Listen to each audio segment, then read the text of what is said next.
वैसे तो कई साल पहले इस गांव का नाम मोती गांव हुआ करता था, क्योंकि तब ये गांव मोतियों की तरह चमकदार हुआ करता था। हर जगह हरियाली थी, घने घने जंगल हुआ करते थे, सभी लोग बहुत खुश रहा करते थे। पर एक दिन अचानक से इस गांव में एक विदेशी रहने के लिए आया और इस गांव को उसकी नजर लग गई। ओह माय गॉड, ये गांव तो बहुत ही सुंदर है। हाँ जी सर, गांव तो बहुत सुंदर है, इसीलिए तो इसका नाम मोती गांव है। पर माफ कीजिए, मैंने आपको पहचाना नहीं। कैसे पहचानोगे? मैं पहली बार जो गांव में आया हूँ। दरअसल मैं यहाँ का रहने वाला नहीं हूँ, दूर शहर से आया हूँ। अच्छा, तो आप यहाँ घूमने आए हैं? सच कहूँ तो हाँ, पहले मैं यहाँ घूमने के लिए ही आया था, पर अब। इतना कहकर वो आदमी चुप हो जाता है और मन्नू बड़ी ही जिज्ञासा से उससे पूछता है, पर अब क्या हो गया? क्या यहाँ की सुंदरता ने आपका मन मोह लिया है और अब आप यहाँ से वापस नहीं जाना चाहते? हाँ, मेरा मन यहाँ से वापस जाने के लिए तो नहीं कर रहा, पर मेरे यहाँ रहने का कारण कुछ और ही है। क्या कारण है आपका यहाँ रुकने का? मुझे भी बताइए। हाँ हाँ, जरूर बताऊंगा, पर पहले समय तो आने दो। तब तक मैंने जो सोचा है उस प्लान पर थोड़ा काम तो कर लूं। अच्छा, आप बाहर से आए हैं और नई सोच के आदमी मालूम होते हैं। आपने जो सोचा होगा अच्छा ही सोचा होगा। जब आपको ठीक लगे तो आप मुझे बता दीजिएगा। ठीक है, पर तुम्हें इस काम में मेरी मदद करनी होगी। मैं जरूर करूंगा, आपको जो भी मदद चाहिए होगी मैं करूंगा। ठीक है, फिर जल्दी ही तुमसे मिलने आऊंगा। अब बरदाप वहाँ से जाने लगता है, पर मन्नू की समझ में कुछ नहीं आता कि आखिर वो चाहता क्या है। मन्नू भी वहाँ से चला जाता है। मैं जैसा सोच रहा हूँ, अगर मैं वैसा करने में कामयाब हो गया तो इतने पैसे कमा सकता हूँ कि जितना मैं शहर में रहकर भी नहीं कमा सकता।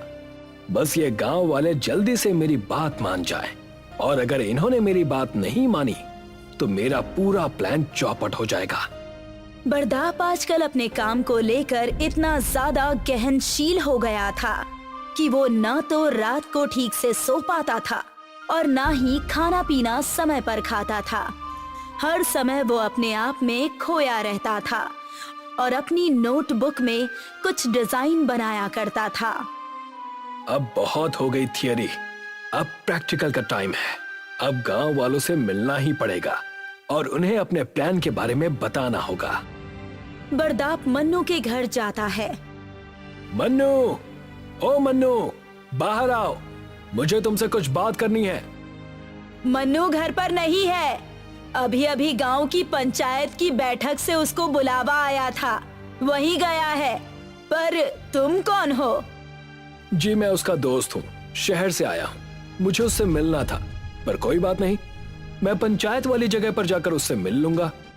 यहाँ से बरदाप सीधे गांव के मैदान की तरफ चल पड़ता है, जहाँ पर मोती गांव की पंचायत बैठी हुई थी। वहाँ पर पहुंचकर बरदाप देखता है कि मन्नू भी पंचायत में लोगों की समस्याओं को हल कर रहा है और सभी लोग उसकी बात को ध्यान से सुन भी रहे हैं। ये मन्नू तो बड़े काम की चीज है, लगता है गांव वाले से बहुत मानते हैं। बरदाप पंचायत के खत्म होने का इंतजार करता है और कुछ देर में पंचायत खत्म हो जाती है और मन्नू जैसे ही घर जाने के लिए मुड़ता है तो उसकी नजर बरदाप पर पड़ती है और वो उसके पास आता है। अरे आप यहाँ कैसे? तुमसे मिलने तुम्हारे घर गया था, तो माँ जी से पता चला कि तुम यहाँ आए हो, तो मैं भी यहीं चला आया।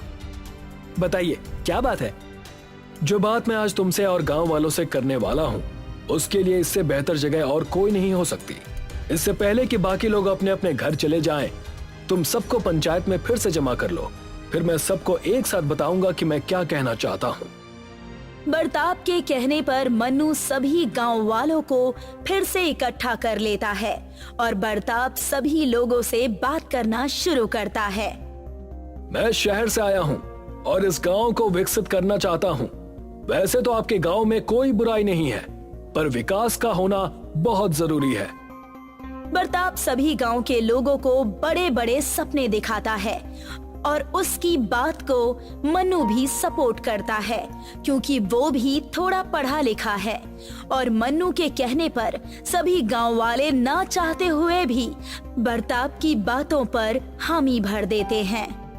देखो, वैसे तो विकास होने से गांव का भला ही होगा, पर हम सबको इस बात का डर है कि इससे कहीं गांव पूरा का पूरा शहर ही ना बन जाए। आप लोग इसकी चिंता मत कीजिए, जो भी होगा अच्छा ही होगा। अब बरताप मन्नू की मदद से गांव के विकास की प्रक्रिया को शुरू कर देता है और देखते ही देखते सारा गांव बदलने लगता है। चारों तरफ नई नई मशीनें लगाई जाती हैं, जंगलों का कटना शुरू होता है। मन्नू, तुम्हारे कहने पर हम सबने विकास के लिए हाँ तो कह दिया, पर तुम भी देख रहे हो कि पेड़ों को किस तरह से काटा जा रहा है और यही हाल रहा तो जल्दी ही हमारा जंगल सीमेंट से भर जाएगा। हम लोग कोशिश कर रहे हैं कि पेड़ कम काटे जाएं, पर पेड़ काटना भी तो जरूरी है, उसके बिना कैसे काम चलेगा। बरताप को तो सिर्फ अपने फायदे से मतलब था। गांव के वातावरण पर जो बुरा प्रभाव पड़ रहा था उससे उसको कोई फर्क नहीं पड़ रहा था और देखते ही देखते गांव के सारे जंगल खत्म हो गए और पूरा गांव सीमेंट का बन गया, जिससे शुद्ध हवा की कमी होने से गांव वालों को कई तरह की बीमारियां होने लगी। मन्नू, तुम्हारी बातों में आकर हम सब ने अपने गांव का विनाश कर लिया। आज सभी लोगों की हालत बहुत खराब है, अब मुझे ही कुछ करना पड़ेगा। मुखिया गांव की समस्या को लेकर एक तांत्रिक महिला के पास जाता है और वो तांत्रिक मुखिया को इस समस्या का समाधान देती है। तुम लोगों ने पहले खुद कुल्हाड़ी बनाई और उस पर धार लगाकर खुद ही उस पर पैर मार दिया। अब तो तुम्हें भगवान भी इस मुश्किल से नहीं बचा सकते।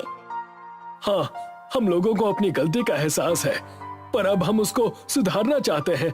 आप कृपा करके हमें कोई उपाय बताइए। हम सभी गांव वाले आजीवन आपके एहसानमंद रहेंगे। गलती नहीं, गुनाह किया है तुम लोगों ने, पर मैं तुम सभी की मदद जरूर करूंगी क्योंकि एक बार बहुत प्यासी होने पर तुम्हारे गांव में ही किसी ने मुझे वहां के कुएं का पानी पिलाया था और तभी से मैं उस गांव की कर्जदार हूँ। वो तांत्रिक महिला मुखिया को एक ताबीज में मिट्टी बांध कर देती है। ये ताबीज मुझे मेरे गुरु ने दिया था। इसमें मैंने देवी माँ के चरणों की मिट्टी को मंत्रों का जाप करके बांध दिया है। तुम इस ताबीज को अपने गांव के जंगल में बो देना। मैं कुछ समझा नहीं, इसमें तो आपने मिट्टी भरी है ना? आपके कहने का मतलब है कि अगर मैं इसे बोऊंगा तो इससे मिट्टी के पेड़ उगेंगे और उससे मिट्टी पैदा होगी? हाँ, इसीलिए तो मैंने तुमको ये मिट्टी भरा ताबीज दिया है। पर हम मिट्टी उगाकर क्या करेंगे?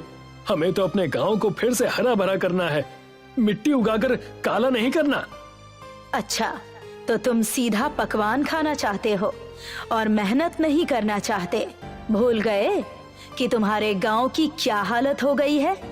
गांव के जंगलों में मिट्टी का एक कण भी ठीक से नहीं बचा हुआ है, इसीलिए पहले तुम्हें अपने जंगलों को मिट्टी से भरना होगा।